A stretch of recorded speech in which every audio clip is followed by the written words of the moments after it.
नारद जी के पूछने पर श्री विष्णु भगवान ने उनसे जो कथा कही थी उसी कथा को मैं कहता हूँ, आप सभी ध्यान पूर्वक सुने। एक बार देवर्षि नारद मानव के कल्याण की इच्छा से विभिन्न लोकों में घूमते हुए पृथ्वी लोक में पहुँचे। उन्होंने वहाँ घूमते हुए देखा कि कोई पुरुष बोझ ढो रहा है, कोई भीख मांग रहा है और कोई नेत्रहीन ढोकर खाते हुए जा रहा है। लोगों को कर्मों के अनुसार दुखों से पीड़ित देखकर वे सोचने लगे कि इन प्राणियों के दुख कैसे दूर होंगे। बहुत सोचने पर जब उन्हें कोई उपाय न सूझा तो वे विष्णुलोक की ओर चल दिए। नारद जी को देखकर श्री विष्णु भगवान ने मुस्कुराते हुए उनके आने का कारण पूछा।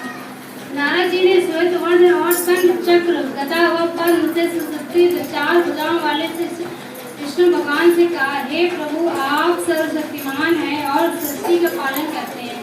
मन और वाणी से भी आप आपके गुणों का वर्णन नहीं कर सकते हैं। आपका ना कोई अंत है, ना मध्य, ना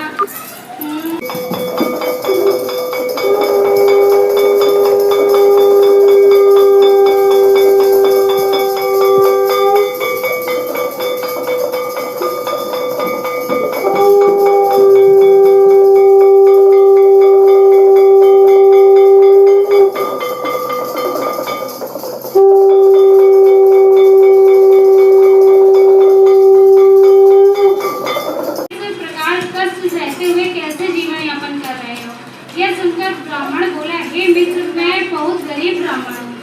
आय का कोई साधन न होने से भिक्षा मांगकर किसी प्रकार अपना जीवन यापन कर रहा हूँ।